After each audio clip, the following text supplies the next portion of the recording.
Bon mercredi tout le monde, bienvenue dans Toute Liberté avec Joey Aubé. Cette semaine avec Amadou Keita, on parle de la Guinée, oui, le pays voisin du Mali, qui est un rebondissement assez spécial au niveau de la communauté de la francophonie. Comme vous savez, il y a plusieurs pays de cette partie de l'Afrique qui font partie de la francophonie, incluant le Québec, la France également, bien évidemment, vu que c'est des anciennes colonies. Et ils ont décidé, en fait, l'Organisation mondiale de la francophonie a décidé récemment de réintégrer la Guinée qui avait subi un coup d'État il y a environ 3 ans, en 2021, et qui est toujours dans un gouvernement de transition gouverné par l'armée.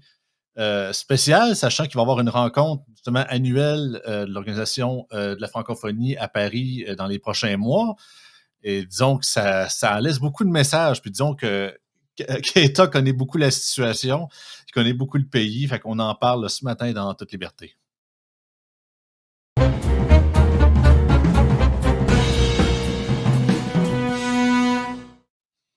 Salut Keita. Bonjour Joey, bonjour à tous nos spectateurs aujourd'hui qui nous écoutent, hein. Écoute, super sujet intéressant. Encore une fois, pour le bénéfice des auditeurs, c'est où la Guinée? Ben, c'est direct à côté du Mali qu'on a parlé la semaine dernière. Le Mali se trouve ici, la Guinée se trouve là. On est vraiment au niveau de l'Afrique de l'Ouest, sur le bord, en fait, de l'océan Atlantique. D'ailleurs, la capitale, Conakry, qui est une ville portuaire, en fait, direct sur le côté de l'océan Atlantique. Et ça brasse pas mal depuis un bon bout de temps. Certains diraient que ça brasse partout dans ces pays-là, mais non, mais là, dans ce cas-là, un peu plus sérieux, sachant, comme justement je l'ai dit, en 2021, il y a eu un coup d'État. En septembre 2021, ça fait justement un peu plus que 3 ans dernièrement, fait par un chef des forces spéciales qui est désormais le président par intérim depuis ce temps-là, que j'ai fouillé un peu sur lui, puis sérieux, le gars, il est pas, comme on dirait chez nous, il est pas barré à 40. Là. Tu sais, le gars, c'est un ancien légionnaire de la Légion française, il a été déployé en Afghanistan. Le gars, tu sais, autant qu'il est guinéen, il est né en Guinée, bien évidemment, mais il a vraiment un grand entraînement avec les forces occidentales. Justement, il a créé une force spéciale avec des armes vraiment dernier cri. En fait, c'était une genre de force spéciale antiterroriste qui dirigeait ça. Mm. Et il a décidé de faire une tentative de coup d'État il y a 3 ans. Depuis ce temps-là, le Guinée est comme en mode transition, de vouloir tout refaire sa constitution et tout ça, mais ça reste que le gouvernement officiel est encore en attente. Là. Il n'y a pas eu de nouvelles élections depuis ce temps-là, puis c'est un peu plus touché. Hein? Oui, justement, tu plantes bien le décor parce que Merci. avec la position géographique de la Guinée et puis cette très belle introduction sur pour ce qui est de la situation sociopolitique du pays. Et c'est évidemment ça, en fait, depuis le 5 septembre 2021, la Guinée, la République de Guinée, parce qu'il faut préciser qu'il y a beaucoup de Guinée. Quand on dit la Guinée ou République de Guinée, on parle OK? la Guinée dont on parle aujourd'hui, c'est la Guinée francophone. C'est la seule Guinée qui parle le français. Sinon, pour quand même faciliter la compréhension pour ceux qui nous suivront là, c'est qu'il y a la Guinée équatoriale qui se trouve en Afrique centrale, qui parle plutôt espagnol, qui a été colonisée par l'Espagne. Il y a aussi la Guinée Bissau qui est frontalière plutôt à la Guinée dont nous parlons aujourd'hui. La Guinée Bissau a été colonisée par les Portugais, donc qui parle Portugal. Bon, il y a l'autre Guinée aussi qui se trouve dans l'Océanie qu'on appelle la Nouvelle-Guinée ou la Ouais, euh, c'est une belle Guinée. Ouais. Guinée, exactement. Donc, pour la précision, pour cette Ouais, compréhension, ouais. pas de la Guinée dont la capitale est La Guinée originale, j'en dirais ça comme ça, que je connais pas l'histoire de l'Afrique. Peut-être qu'il y en a une autre qui a commencé avant ça, mais la Guinée tout court. Donc, oui, depuis le 5 septembre, quand même, ce pays se trouve dans une période transitoire, en fait, après le coup d'État de Mamadi Doumbouya, qui était le chef Ouais, de militaire l'unité aussi. militaire. Oui, et qui est juste là, exactement, qui est le chef de l'unité militaire, les forces spéciales de Guinée à l'époque. Bon, il a renversé le pouvoir d'Alpha Condé, le professeur Alpha Condé, qui est sous prétexte que, parce que là, le pays s'est trouvé quand même dans une situation d'instabilité politique et économique, il faut le dire, et puis sociale également. Donc, les choses ne fonctionnaient pas très bien. Et lui, il a pris sa responsabilité, comme il a dit, le 5 septembre, pour renverser le pouvoir. Parce que juste le président Alpha Condé avait été élu en 2010 et puis en 2015, il a eu des élections et la constitution guinéenne ne prévoyait que 2 mandats pour le président Et en 2015, en 2020, normalement, Alpha Condé a terminé son deuxième mandat. Il devait organiser les élections transparentes pour quitter le pouvoir. Mais sauf qu'il a modifié la constitution, et puis il a organisé le référendum. Et le référendum, suite au référendum, il avait maintenant le droit de se représenter. Mais sauf que, au, ouais, au jeu des normes, on trouvait que Oh! fait que c'est ce qui s'est passé. Alors, Mamadi Doumbouya, un an après, a fait le coup d'État avec ses hommes pour renverser le pouvoir, dit-il, organiser les élections transparentes pour remettre le pouvoir aux civils. Sauf que ce qui s'est passé entre-temps, c'est qu'en Guinée actuellement, et la CEDEAO a sanctionné la Guinée, et puis l'Union africaine également, toutes les institutions, y compris la francophonie dont on va parler aujourd'hui, a suspendu la Guinée suite à ces coups d'État pour des Ben, questions quand même de principe, parce c'est qu'il ne faut souvent pas ça, oublier que la hein. francophonie est une organisation qui promeut la démocratie et puis les droits de l'homme. Ben écoute, Keta, c'est super intéressant parce que, tu sais, ben ça, c'est tout à fait normal qu'on voit les puissances puis la francophonie réagir à ça. Tu sais, toutes les fois qu'il y a un coup d'État, que ce soit en Turquie, que ce soit quelque part en Afrique, c'est tout le temps le réflexe des grandes puissances de, bien évidemment, tu sais, couper les liens diplomatiques, les sanctions économiques, jusqu'à temps que ça se calme, du moins au minimum, puis Ouais. que, tu sais, est-ce que le coup d'État a échoué, ça a-tu fonctionné? Si ça a fonctionné, ouais. Est-ce qu'on accepte de parler avec ce nouveau gouvernement-là qui se dit être légitime alors qu'il n'a pas été mis en place démocratiquement? Souvent, ça prend un certain temps, mais souvent, tranquillement, un peu comme on le voit aujourd'hui, l'Organisation mondiale de la francophonie a décidé de réintégrer la Guinée auprès de ses membres, malgré qu'il est toujours sur un régime militaire, ou du moins un gouvernement de transition géré par l'armée en Guinée. Là. Oui, c'est ce qui suscite franchement beaucoup de questions au sein de la communauté francophone en Afrique, parce qu'il ne faut pas oublier, il faut pas quand même oublier que cet espace est un espace commun à beaucoup de pays francophones qui appartiennent à l'espace, et tous ces pays qui appartiennent à cet espace partagent en commun aussi les valeurs que promeut cette organisation, notamment les valeurs de la démocratie, de défense des droits humains. Et justement, c'est ce qui soulève aujourd'hui beaucoup de questionnements en Afrique, parce que la Guinée qui a été suspendue pour des raisons de coup d'État, pour une question de principe quand même, parce que l'Organisation internationale de la francophonie a fait la promotion de la démocratie. Et quand il y a coup d'État, comme tu l'as dit, c'est tout normal que cette organisation quand même retire ou suspend cet État au sein de son organisation pour une question de respect de sa politique et de ses principes. Alors, sauf que le Mali aussi a été suspendu après le coup d'État, le Burkina Faso, le Niger, et tous les États appartenant à cet espace où il y a eu des coups d'État. Ça a toujours été comme ça, et c'est quelque chose de normal, d'ailleurs, que nous saluons tous, parce que nous sommes tous pour ce qui est des principes de démocratie, surtout de défense des droits humains. Mais sauf que nous avions été étonnés tous, hein, le 26 août dernier, le 26 septembre dernier plutôt, on a vu un communiqué officiel de l'organisation qui mentionnait la réintégration de la Guinée au sein de la communauté. Et d'ailleurs, la Guinée prendra part à ce sommet annuel, à cette rencontre annuelle du 4 au 5 octobre prochain à Paris. Donc, on se pose la question à ce niveau. Qu'en est-il des principes réellement défendus par la communauté et par cette organisation internationale de la francophonie, hein, quand on sait surtout que la Guinée, aujourd'hui, depuis le coup d'État, il y a eu tellement de violations des droits humains qui en répétition. Et on se demande quel est le regard de l'organisation sur toutes ces Mais est-ce violations. qu'il y a eu, non moins l'idée de vouloir défendre les gens qui ont fait ça, mais quand même, en tout cas, de peu que j'ai vu certains reportages, surtout venant de la France, de l'époque quand ça a été arrivé. Écoute, je suis zéro au courant, bien évidemment, du terrain. Tu connais plus que moi. Ça a-tu été si sanguinaire que ça? Parce que en tout cas, d'un point de vue extérieur, ça semble être une sorte d'opération de coup d'État assez chirurgicale. Ils ont pris otage du président en place. Je ne sais pas s'il est encore vivant aujourd'hui, mais en tout cas, dans le reportage qu'il montrait, il avait l'air d'être encore vivant. Puis il avait l'air d'être sûr. Il était même pas attaché avec des straps. Il était sur un divan, puis on lui disait juste de pas bouger, finalement. Tu sais. Je comprends que depuis 3 ans, il a dû se passer des choses, mais est-ce que c'est y a-tu, ça a-tu été quand même sanglant ou ça a été relativement, du moins au départ, sur quelque chose de pas. En tout cas, il n'y a pas eu tant de victimes que ça. On a-tu des comptes? C'est sûr qu'en même temps, il faut savoir qui croire non plus aussi. Hein, fait que, Alors, une très bonne question, parce que là, ça soulève la question la question de la vision sur la chose, parce qu'on se pose la question, est-ce que c'est le coup d'État le plus important ou c'est... L'ex-président Monday, il est toujours vivant aujourd'hui? Il est-tu Oui, emprisonné? OK. il est toujours vivant, comme tous les autres ailleurs coups d'État, comme le Niger. OK.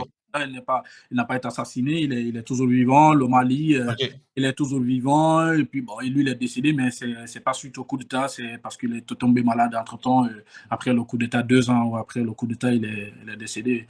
Donc, il y a le Burkina Faso également. Le président, lui aussi, n'est pas mort. Là. Mais sauf que ces États n'ont pas été réintégrés, sauf la Guinée qui a été réintégrée. Et si on regarde de la réalité, en fait, les 3 autres États, le Mali, le Burkina et le Niger se trouvent dans une situation quand même de lutte contre le terrorisme. Et c'est des États où on ne peut pas reprocher normalement certaines pratiques. Si on peut être quand même logique dans les démarches, parce que ces États se trouvent aujourd'hui attaqués par des terroristes, donc ces États se défendent.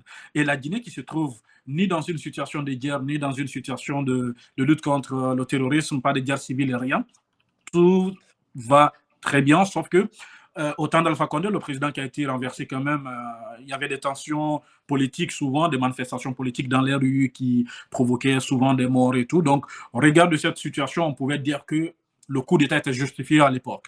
Maintenant qu'après 3 ans, après 3 ans de ce coup d'État, on se demande quand est-ce que réellement on va remettre le pouvoir aux civils. C'est la question principale qui se pose. Mais pour répondre vraiment à ta question, oui, je dirais que la Guinée, il y a eu vraiment des exactions. Il y a eu des dérives, je peux te citer des cas aujourd'hui. Il y a l'ancien chef d'état-major de l'armée qui a été également, quand il a été démis de ses fonctions de chef d'état-major de l'armée, il a été nommé ministre de l'administration des territoires, mais sauf qu'il n'a pas accepté le poste. Du coup, il a été affecté pour être l'ambassadeur de la Guinée auprès du gouvernement cubain. Sauf que quand il est rentré au pays il y a 2 mois de cela, il a été arrêté et il est mort en détention. Après son arrestation, il a été arrêté le samedi, même pas 4 jours. Le gouvernement a fait un communiqué officiel soit disant qu'il est mort d'un traumatisme crânien, sauf qu'on se demande, pose la question, comme un Ouais. général de l'armée, chef d'état-major qui a subi quand même des formations de haute tension et de haut niveau, peut décéder si facilement. Traumatisme crânien, c'est-tu le nouveau synonyme pour une balle dans la tête, ça? Je sais pas. Alors, c'est la bonne question qu'on se pose. Et puis, hormis lui, il y a un autre général aussi qui est décédé il y a seulement 3 jours, là, général de OK. l'armée qui avait été arrêté il y a un bon moment, il y a plus d'1 an maintenant, qui est mort aussi en détention. Et lui, on a juste appelé sa famille, déposé son corps, ils ont déposé son corps à l'hôpital, à la morgue, et puis ils ont appelé sa femme pour dire que venez récupérer le corps de votre mari, pendant que eux, la famille pensait que le papa était en prison, mais on les a appelés pour dire qu'il est déjà, son corps est à la morgue, Ah non, mais c'est ça, c'est pas personne. très... Mais voilà, c'est des cas. Et puis, il y a un médecin aussi, un médecin dans une région, en fait, la région originaire du président actuellement. Il y avait ces effigies, en fait, qui étaient affichées partout dans la ville. Donc, des jeunes ont manifesté, parce que cette ville est un fief également du président destitué, Alpha Condé. Donc, OK. cette ville originaire est aussi le fief de ce président-là. Parce que c'est la région administrative, c'est comme quand on dit Montréal et Québec. Fait que le président, il est originaire de Québec et Mamadi Doumbouya, lui, il est originaire de Montréal. Fait que, donc, toutes ces 2 villes-là, quand même apprécient les deux personnalités. Sauf que dans cette ville originaire de Mamadi Doumbouya, il y a beaucoup de militants d'Alpha Condé qui ont manifesté à un moment, qui ont demandé à ce que Mamadi Doumbouya organise les élections et quitte le pouvoir. Et le chef des fils de cette organisation, de ce mouvement, a été arrêté. C'était un médecin. Et puis lui aussi, son décès a été annoncé il n'y a même pas une semaine, il y a 4 jours. Et actuellement, pour finir avec des exemples, il y a les 2 chefs de file des organisations de société civile qu'on appelle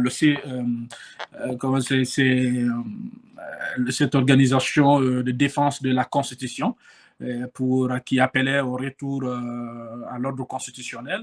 Ces 2 personnes aussi ont été kidnappées chez eux et ont été notamment kidnappées, et ça fait à peu près maintenant 3 mois que personne ne sait où ils sont. détenus et tout. D'ailleurs, les gens, ça murmure qu'ils ont aussi été assassinés. Mais ça, Donc, c'est quoi? C'est quoi? C'est des gens qui travaillaient parce qu'en même temps aussi, peut-être pour me dire aux auditeurs, c'est que présentement, en fait, c'était comme la promesse des putschistes quand sont arrivés. exactement, C'était de carrément construire une nouvelle constitution from scrap, finalement. Et ça exact. fait plusieurs années, puis supposément, je pense que dans les prochains mois, les Guinéens sont censés voter ou du moins se présenter ou donner leur avis sur la première version de la nouvelle constitution depuis le coup d'État. Mais tu me dis, c'est Alors, quoi? T'as juste corrigé, mais en fait, les deux personnes qui ont été kidnappées, c'est quoi? C'est des gens qui travaillaient sur la constitution ou? non, c'est pas des gens qui travaillent sur la Constitution, mais ils étaient membres du collectif, en fait, de la défense de la transition, en fait. C'est une structure OK. de la société civile là, qui coordonne toutes les activités de la société civile en Guinée. Et cette société civile, vu que nous sommes dans une période transitoire, c'est donné mandat, mission de mettre la pression sur le gouvernement afin qu'il organise maintenant les élections OK, OK, je comprends. et quitter le pouvoir, et vu que ce sont eux qui organisent, qui mobilisent les jeunes à manifester contre la non-communication officielle du gouvernement sur le calendrier électoral, ils ont été kidnappés, et puis personne ne sait où ils sont. Donc, au regard de toutes ces violations de droits humains, et puis voir que l'Organisation internationale de la francophonie, qui défend également les droits humains, accepte de réintégrer la Guinée, et ça vraiment ça suscite des questions au sein de la communauté. Mais pourquoi pourquoi l'Organisation mondiale de de la francophonie déciderait tout d'un coup je comprends qu'il y a peut-être de la pression, mais de la pression venant de qui? Parce que, tu sais, je veux pas être méchant qu'État, mais la Guinée, c'est pas la plus grosse nation qui a le plus gros soft power en termes de géopolitique sur la planète non plus, là. Je Mm. comprends que dans l'aspect de vouloir intégrer tous les pays francophones, parce que bien évidemment, depuis le coup d'État, la Guinée n'est pas virée espagnole, ils parlent encore français. Mais ça pour dire que tu comprends, là, ils ont mis comme une genre de blacklist jusqu'à temps que la situation se règle, ou du moins que la démocratie revienne, du moins du mieux possible. Mais qu'est-ce que ça leur donne à l'organisation de la réintégrer? Tu sais, qu'est-ce que ça leur aurait coûté d'avoir attendu, mettons, je sais pas, 3 4 ans de plus attendant? Tu sais, moi, je comprends pas. À part, je trouve que c'est plus. Ça fait bien plus paraître l'Organisation de la francophonie mondiale que la Guinée. En fait, c'est plus la Guinée qui gagne au change qu'eux autres. Je vois Exact. pas, je vois pas c'est quoi le compromis où y avait-tu des intérêts extérieurs qui lui faisaient la pression? C'est quoi? Y avait-tu comme certaines nations, comme là, on va pas parler de la Russie, mais je sais pas, d'autres nations plus grandes qui faisaient pression de l'autre côté pour qu'elle réintègre? C'est quoi qui est arrivé, là? Alors, c'est franchement la question principale et fondamentale que tout le monde se pose. Et sauf que ce qu'on peut, pour le moment, retenir de cette situation, c'est que deux choses. La première des choses, c'est le fait que c'est la Guinée qui sort gagnante quand même de cette situation. Et c'est l'organisation de la francophonie qui ternit elle-même son image auprès de sa communauté internationale. C'est ça, parce que ça légitimise le régime guinéen actuel un peu plus, là. Exactement. Ça légitime le régime guinéen qui reste quand même un régime militaire qui est issu d'un coup d'État Transitoire. transitoire qui n'a pas été Mmh. une. Et puis on se demande à ce niveau, et il faut d'ailleurs, pour rappel, c'est la francophonie qui a organisé les élections présidentielles de la Guinée en 2010 également, parce qu'en 2010, la Guinée s'est trouvée également dans une situation de transition où des militaires coordonnés par Dadis Camara avaient fait le coup d'État. Donc, c'est l'Organisation internationale de la francophonie, à travers son représentant, c'est un général à la retraite, un général de l'armée à la retraite, un général malien à la retraite, qui était le président du Conseil national de la transition. Et c'est ce conseil qui a organisé les élections. Donc, c'est la francophonie qui avait organisé les élections. Donc, à partir de ce moment-là, l'image de la francophonie était vraiment tellement soignée du côté de la Guinée qu'on se disait, ben, voilà, ça valait la peine d'appartenir à cette organisation. Mais après, suite à l'intégration de la Guinée, on se demande maintenant, mais attendez, apparemment, ce qu'on accuse toutes les organisations internationales aujourd'hui de deux poids, deux mesures, quand ça se passe de ce côté, ben, on essaie de fermer les yeux, mais de l'autre côté, ben, on sanctionne. Est-ce que la francophonie est aussi tombée dans ce piège-là? Si on a sanctionné le Mali, on a sanctionné le Burkina Faso et le Niger pour les mêmes raisons que la Guinée, et on réintègre la Guinée aujourd'hui, surtout sachant que la Guinée, il y a des violations des droits humains à répétition. On réintègre la Guinée en faisant juste mention dans le communiqué. On invite la Guinée à quand même veiller de plus sur le respect des droits humains. Mais la Guinée est en train de violer. Mais réintégrer le Mali également et le Mais Burkina Faso. Ah, ben là, tu viens de m'ouvrir la porte, tu me viens de faire réfléchir. Y aurait-il pas justement, comme dans l'air du temps, une question de politiquement correct derrière tout ça? Parce que, tu sais, sachant que la France, le Québec, des nations de personnes de couleur blanche commençaient à boycotter des nations francophones d'Afrique de personnes noires. C'est comme, il n'y a pas un peu de genre de politiquement correct que si on les réintègre pas, on va se faire traiter de raciste ou je sais pas trop quoi, tu sais. Autant que ça a zéro rapport, là, tu sais, mais d'un point de vue, je sais pas, progressiste ou woke, un peu de politique internationale, surtout avec la situation que l'ONU est présentement avec Gutiérrez, par exemple, qui nous Mhm. parle d'environnement à côté. Y a-t-il pas un peu de ça? Parce que c'est la seule, même si c'est pas un bon incitatif selon moi, parce que je pense que ça n'a rien à voir avec le racisme ou quoi que ce Mhm. soit, tu sais, un coup militaire, c'est un coup militaire, mais dans le monde politiquement correct des bobos politiciens qu'on a aujourd'hui, y a-t-il pas un peu de ça que ah mais tu sais, il faut les comprendre, c'est des surtout il y a toujours une certaine c'est pas juste là, les Américains ont le même problème avec les nations anglophones différentes d'Afrique qui sont plus anglophones, mais tu sais, un genre de côté que ah, mais tu sais, les petites nations africaines, tu sais, il faut les aider. Tu sais, ils regardent souvent de haut, tu sais, dans le sens que ah, on va essayer de les aider un petit peu, pauvres petits noirs, là, tu sais, qu'est-ce qu'on va faire pour eux autres? Y a-tu pas un peu de ça dans le sens aussi? OK, on fait un coup militaire, mais tu sais, c'est des gens dans le besoin, là, tu sais, il faut les réintégrer, tu sais. Qu'est-ce que t'en penses? Trouves-tu que ça se rapproche un peu de la vérité ou. Ouais, alors, c'est un point de l'analyse, mais sauf que ça produit deux effets, en fait. Surtout l'effet, ça peut produire l'effet contraire. Et c'est ce que ça produit au sein de la communauté africaine, surtout la jeunesse africaine qui s'est Ah demandé, oui, absolument. alors, si on veut le faire, qu'on le fasse pour tous les autres États également, c'est-à-dire, y compris le Mali, le Burkina et puis le Niger. Mais si on le fait pour la Guinée seulement et puis on laisse les autres, fait qu'on se pose la question, on se demande, mais alors, il y a quelque chose qui n'a pas marché.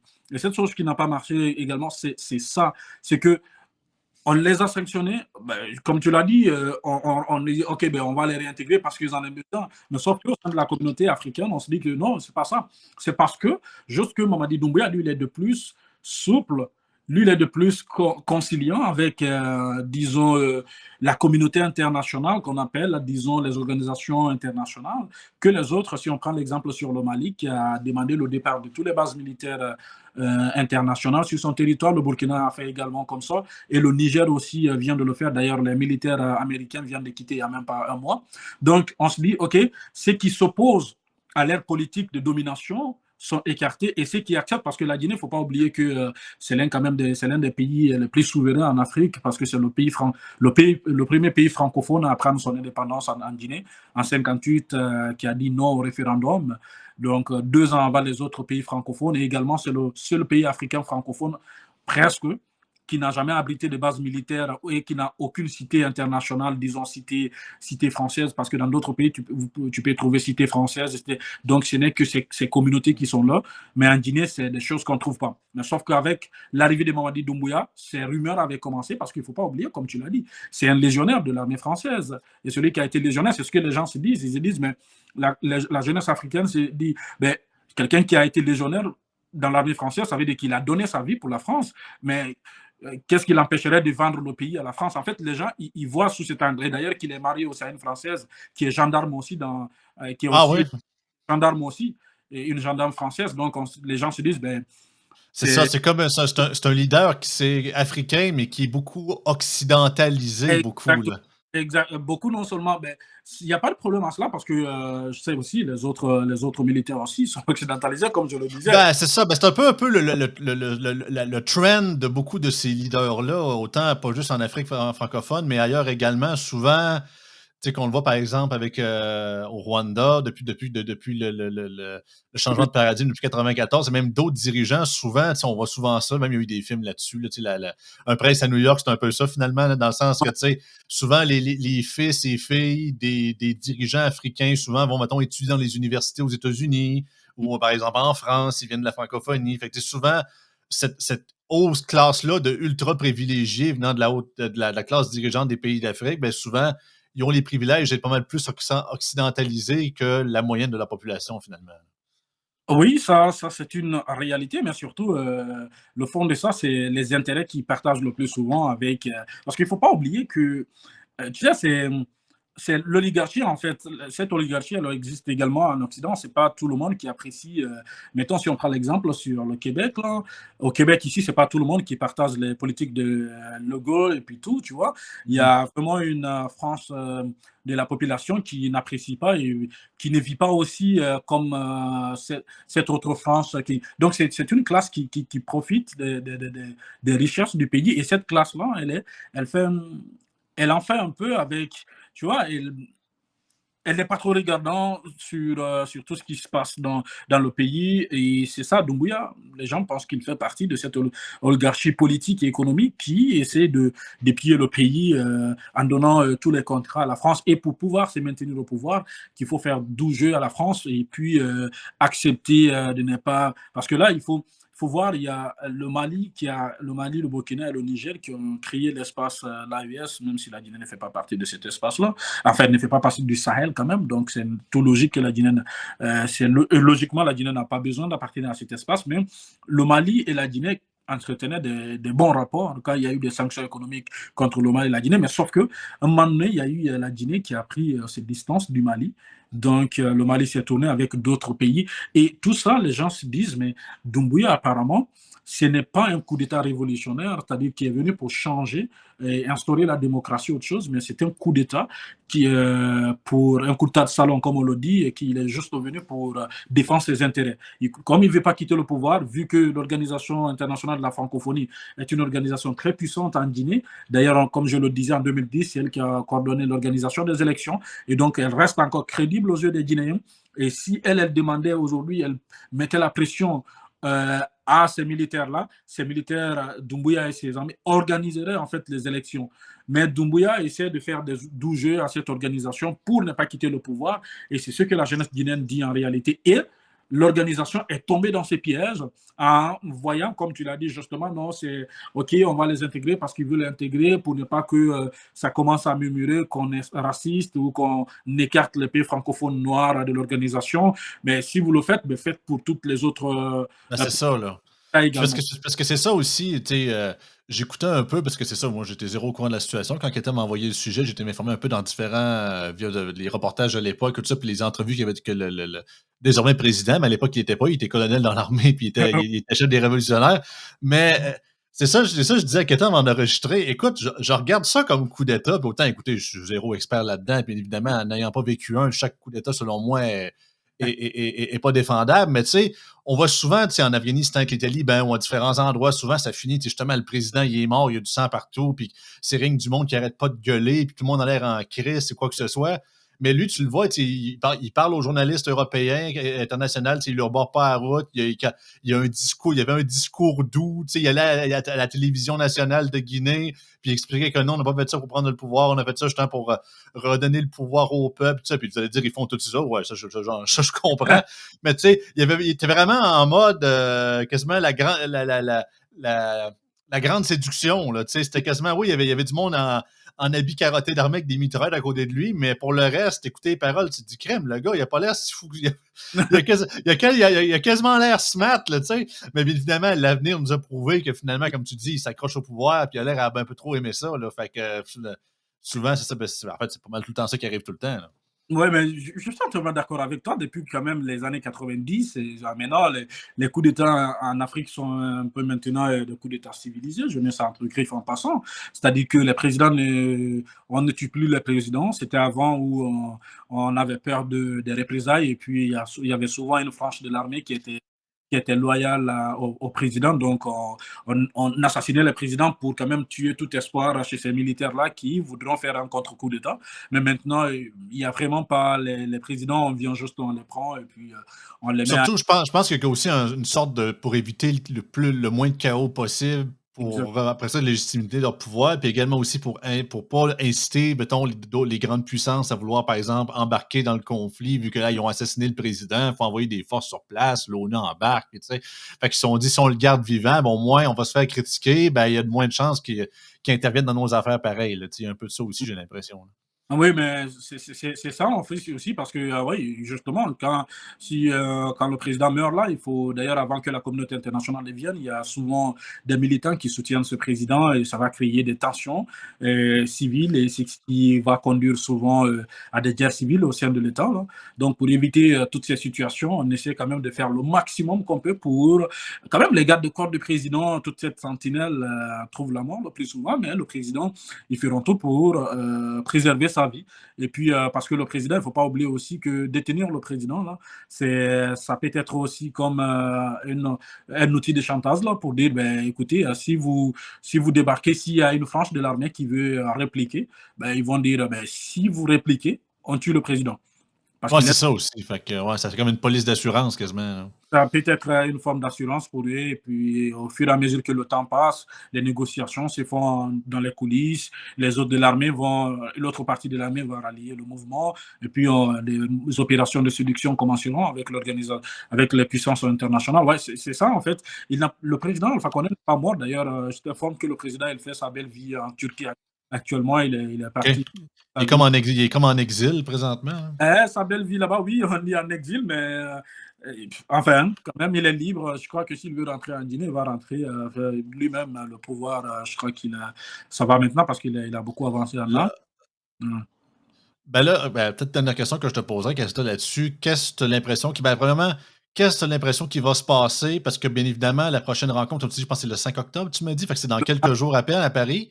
Donc là, et même, je pense, je ne peux pas me tromper, je pense que Bruno Marchand, le maire de Québec, va être là à cause de la ville de Québec. Fait que là, il y a une chance que, justement, le président Doumbouya se pointe sur place, Oui. président intérimaire de la rencontre de la francophonie, mais qu'est-ce que tu penses qui va se produire? Il va y avoir des tensions? Puis aussi, comme on l'a vu un peu, en tout cas, je me suis informé un peu là-dessus, supposément que la première draft de la nouvelle constitution de ce gouvernement-là va être mise au vote dans les prochains mois, en tout cas, selon les dires du gouvernement. Selon toi, est-ce que ça va se faire? Et si oui, penses-tu que si c'est adopté, le Doumbaya va décider de finalement déclencher les élections ou il va garder le pouvoir? Je suis bien curieux de t'entendre là-dessus. Alors, pour la première question, pour ce que je vais terminer je vais commencer par la deuxième Ouais. question. OK. Pour ce qui est de l'adoption de premier document constitué par le CNT, le Conseil national de la transition, qui a fait un document quand même, une charte pour l'organisation des élections, là. Fait que ça, honnêtement, là, je te donne mon avis personnel. Je ne crois pas que ça se fera au courant de cette année, même pas dans les 6 premiers mois de l'année 2025. Les OK. 3 premiers mois quand même de l'année 2025, je reste dubitatif à savoir que ce sera présenté aux Guinéens pour faire un référendum, voter sur cette charte-là et puis l'adopter. Et surtout, les rumeurs courent qu'il y a un article qui a été glissé parce que, tu vois, l'ébauche qui avait été présentée au préalable aux Guinéens a été modifié. Donc, on dit qu'il y a des articles qui ont été glissés qui donnent la permission, en fait, si tu veux, la candidature, qui permet la candidature libre, en fait. C'est-à-dire que tout citoyen guinéen peut se présenter à cette élection présidentielle sans même appartenir à un parti politique. Donc, ce qui veut dire que Mamadi Doumbouya, il aura tout le droit de se présenter parce qu'il n'aura pas l'obligation de créer un parti politique. Étant guinéen, il va... Parce que je pense que j'ai vu ça dans un des reportages. Il y a comme des centaines de partis politiques en Guinée, je me trompe-tu? Ouais. Supposément qu'il y en a plein, puis on ne sait même pas en fait combien il y en a, parce qu'il y en a juste trop. Oui, il y en a vraiment beaucoup, des centaines même. Je me rappelle que je me rappelle en 2015, il faisait le compte là, c'était quelque chose de 140 et quelques. Donc c'est quand même. Oui, c'est vraiment beau. C'est un business, en fait. C'est comme on appelle en sciences politiques, les businessmen tu vois, les businessmen politiques, c'est qu'ils essaient c'est des gens qui spécialisent dans le domaine, mais qui font pas leur profession correctement, qui s'est converti souvent en politique pour soit échapper à la prison ou pour quand même se protéger un peu contre le pouvoir en place. Alors, ça, c'est le cas. Maintenant, pour revenir à cette question des élections à venir en Guinée, ça ne sera pas au courant quand même de cette année 2024 et je doute fortement aussi que ce soit au courant de 2025. Et c'est ce qui amène tout le monde à se demander mais pourquoi alors la Guinée va intégrer l'Organisation internationale de la francophonie étant un pays en période transitoire et puis étant aussi un pays où il y a eu seulement en cette année 2024, il y a eu au moins plus de 3 morts, hein, des personnalités quand même de l'armée, hein, des généraux qui sont morts en prison, et puis des leaders de la société civile kidnappés.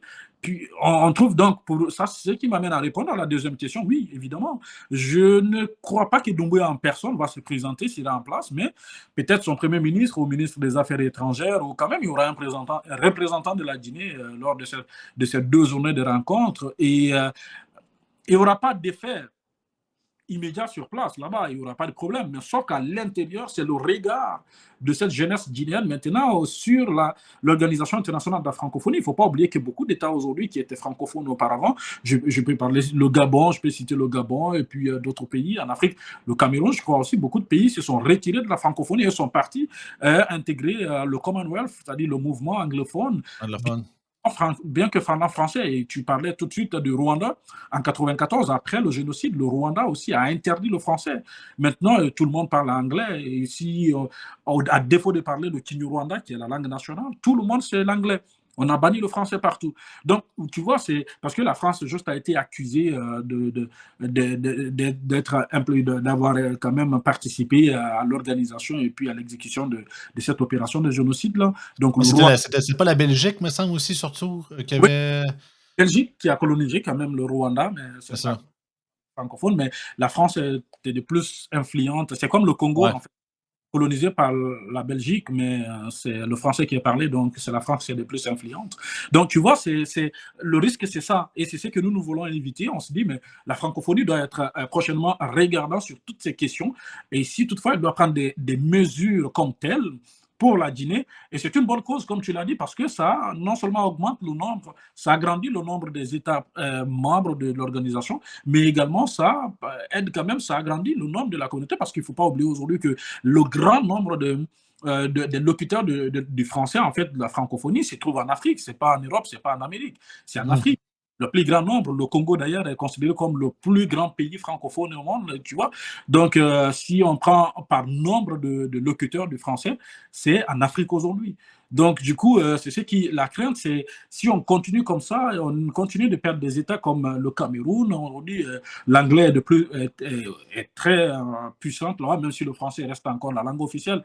Mais beaucoup de Camerounais sont aujourd'hui trilingues, bilingues, anglais-français ou trilingues, qui peuvent chinois, français, anglais, ou même allemand, français, anglais. Et puis, on a le Gabon, on a d'autres États également, le Rwanda, on citait tout de suite. Et ça va amener petit à petit tous ces États à perdre confiance à cette organisation. C'est pourquoi moi, j'ai demandé à ce qu'on discute de ce sujet aujourd'hui et pour voir si nos décideurs au sommet de cette organisation pourront être prochainement regardants sur des détails comme ça. Et si toutefois, ils veulent prendre des mesures d'intégrer un État comme la Guinée, que ces mesures valent aussi pour les autres États qui ont été sanctionnés pour les mêmes raisons que la Guinée, y compris le Mali, je vais parler du Mali, le Sénégal, plutôt le Burkina et le Niger, parce qu'aussi longtemps que ces États resteront exclus de l'organisation et la Guinée réintégrée, ça va toujours amener cette jeunesse africaine à être dubitative sur l'organisation. Et c'est qu'il ne faut pas oublier, parce que j'ai l'impression que ces organisations internationales minimisent souvent la puissance et la force de cette jeunesse africaine aujourd'hui. Et ces organisations restent encore, tu vois, colonisées dans cette idée, de penser que les leaders africains ont encore l'ascendant sur la jeunesse. Maintenant, la pyramide est renversée en Afrique. C'est la rue qui décide maintenant la politique. Oui, c'est le taux de l'Afrique, le taux de fécondité le plus fort à sa planète. C'est vraiment la pyramide d'âge. Il y a beaucoup, beaucoup, beaucoup plus de jeunes que de personnes âgées. Là. Donc, ça, c'est pour dire que les présidents, nos décideurs, actuellement, là, fonctionnent en fonction des mouvements, des pressentis de la jeunesse africaine. Donc, si cette organisation continue comme telle, la jeunesse africaine se braquera, c'est-à-dire l'espace francophone se braquera contre elle, et finalement, les présidents n'auront pas le choix de se retirer, soit de rester sans appartenir à une autre organisation comme Commonwealth, rester comme ça et commencer à promouvoir les langues nationales et bannir le français. Et on a vu le Mali aujourd'hui, le français n'est plus la langue officielle.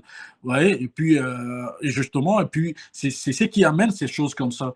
Et la Guinée, si ça continue comme ça, imagine que Doumbouya n'arrive pas à se présenter au pouvoir, aux élections prochaines, ou même s'il se présente, qu'il arrive à perdre les élections et qu'un jeune révolutionnaire monte au pouvoir et qui écoute la jeunesse africaine, la jeunesse guinéenne, et cette jeunesse guinéenne poussera ce président-là à retirer la Guinée de l'organisation et finalement à commencer à travailler sur les mécanismes d'interdiction du passage de français à une autre langue internationale, soit par le chinois, soit vers le chinois ou l'anglais, ou même pourquoi pas promouvoir une autre langue nationale comme langue officielle du pays en fait. Écoute, l'avenir nous le dira, mais sérieusement, quand n'importe qui me dit que la politique africaine est plate, ça paraît qu'il n'a jamais qu'il n'a jamais regardé.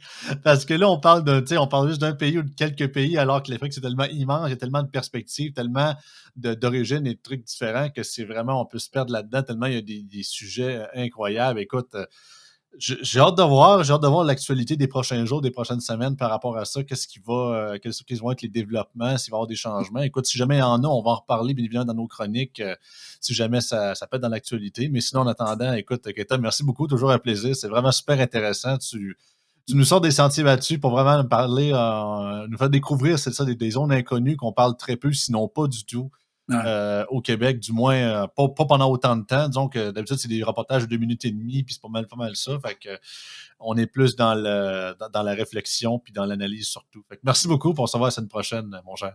Merci et bonne journée à toi aussi. Allez, bye bye.